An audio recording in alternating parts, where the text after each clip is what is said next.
إنا فتحنا لك فتحا مبينا ليغفر لك الله ما تقدم من ذنبك وما تأخر ويتم نعمته عليك ويهديك صراطا مستقيما وينصرك الله نصرا عزيزا.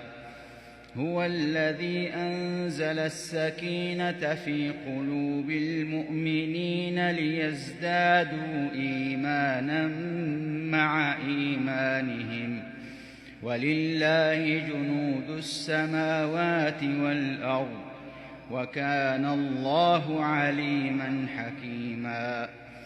ليدخل المؤمنين والمؤمنات جنات تجري من تحتها الأنهار خالدين فيها ويكفر عنهم سيئاتهم وكان ذلك عند الله فوزا عظيما.